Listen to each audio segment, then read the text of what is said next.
reports have detailed an alleged physical confrontation involving Andrew Mountbatten Windsor and a high-ranking royal aide within Buckingham Palace, an incident described as a significant departure from routine royal interactions.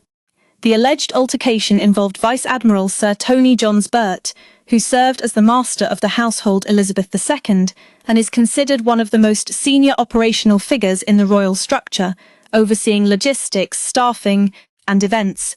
The reported incident originated from a seemingly routine request by Andrew Mountbatten Windsor, host one of his Pitch Palace events at Buckingham Palace. These events were integral to his public identity and influence within royal circles at the time, bringing together entrepreneurs, investors, and high-profile guests. Sir Tony Johns-Burt, in his capacity as Master of the Household, conveyed the message that no space was available for the proposed event, advising Andrew Mountbatten Windsor that he would need to await his turn, much like any other petitioner for palace facilities. This response reportedly triggered the escalation of the situation. Accounts shared with royal author Robert Hardman described the subsequent events in stark terms, with one senior staff member characterizing what transpired as a kinetic blow. Another perspective expressed the event even more directly, stating that the Duke went for him inside Buckingham Palace, within a professional context, over the booking of an event space. Staff members present during the incident were reportedly left genuinely stunned and shocked by the nature of the confrontation. The occurrence of such an event at that level, between a senior member of the royal family and one of the Queen's pay aides, was considered highly unusual and deeply unsettling. The matter was not dismissed internally.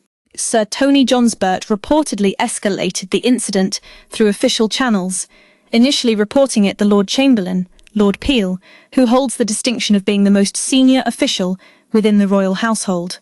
From there, the information ascended the then Prince Charles, transforming the official incident in a family concern.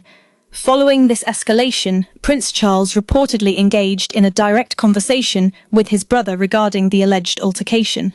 However, the situation did not resolve immediately, as Andrew Mountbatten Windsor is said to have subsequently contacted Lord Peel via phone. The nay of this follow-up call was reportedly notable, with Andrew Mountbatten Windsor allegedly stating, "I gather you've been calling people and causing problems." This response, according reports, conveyed a complaint about the issue being escalated rather than offering an apology or an explanation for the earlier confrontation. While an isolated incident might be attributed a momentary lapse or frustration, the resurfacing of this SRI and its continued relevance stem from its perceived fit within a broader pattern of behavior. This pattern has been consistently described by numerous staff members over an extended period. Observations from within the royal institution have frequently referenced a consistent display of temper and a pervasive sense of entitlement. One senior figure reportedly articulated this perception by describing an overriding belief that he was better than the rest of us, suggesting a deep-seated conviction of superiority. Further reported incidents lend weight to this perception. One such event, detailed in the same publication, occurred on the Windsor estate. Grooms from the Royal Mews were engaged in routine work, riding some of the late Queen's horses when a car approached them. The vehicle's engine was reportedly revved aggressively as it drew nearer, drawing immediate attention. The car then pulled alongside the riders, revealing Andrew Mountbatten Windsor inside. According to the account, he shouted at the driver, demanding, "Who the F do you think you are?" He then reportedly insisted on knowing the groom's name before taking the matter directly to the Queen. This particular incident was not a discreet complaint, but a public outburst directed at staff, followed by an immediate escalation, the highest authority within the royal household. Another significant event contributing this established pattern was the 2019 Newsnight interview with Emily Maitlis. The decision to proceed with this interview reportedly generated serious concern among senior aides within the royal household, who strongly advised against it, perceiving it as a substantial risk. Despite these warnings, Andrew Mountbatten Windsor proceeded with the interview, recording it inside Buckingham Palace.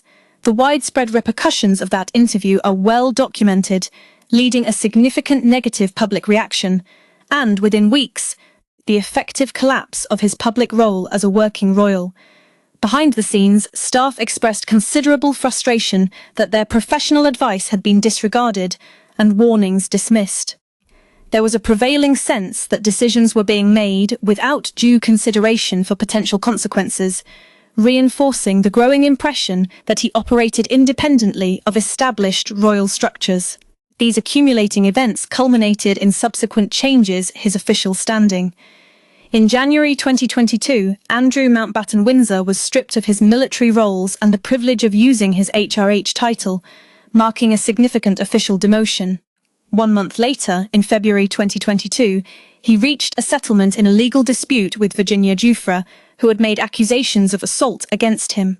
From this point onward, his position within the royal family underwent a dramatic transformation, effectively ending his tenure as a working royal and representative of the crown. Following these developments, he progressively began to be moved out of spaces he had previously occupied. This brings the narrative his current living arrangements, which, according to ongoing reports, echo the themes identified in the broader pattern of his behaviour. After being directed to leave Royal Lodge, Andrew Mountbatten Windsor initially resided at a farm on the Sandringham estate. This arrangement was intended as a temporary, short-term solution to his living situation. However, multiple reports indicate resistance to his departure from this temporary residence. The intended plan was for him to relocate Marsh Farm, designated as his longer-term residence. Yet, delays, hesitations, and what insiders have described as a reluctance move have continued to surface. These reported challenges are not being framed as logistical complications, but rather as a persistent pestilence, suggesting a more deliberate and problematic resistance to the relocation directives. This reported behaviour aligns with earlier instances where instructions or limitations were met with escalation. The consistent thread observed across these incidents appears to be a pattern of escalation when faced with directives such as no, wait, or when confronted with established limits. Such moments reportedly trigger a confrontational response rather than acceptance or compliance. A recent public sighting on March 22nd captured Andrew Mountbatten Windsor walking his dogs near Marsh Farm on the Sandringham estate. This marked the first public appearance of him in that location, which could indicate that the move is either underway or has at least commenced. However, the reported protracted timeline for this relocation, coupled with claims that it has necessitated pressure from within the royal family, conveys its own narrative.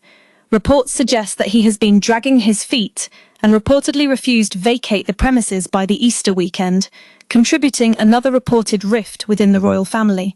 Considering the totality of these events, the alleged altercation with Sir Tony Johnsbert does not appear to be an isolated flashpoint. Instead, it is presented as an integral part of a broader behavioural pattern described over many years by individuals within the institution. This pattern is characterised by moments where frustration reportedly transforms in confrontation, where instructions are challenged, and where boundaries are repeatedly pushed. The response, rather than being one of measured withdrawal, is often depicted as a persistent push forward.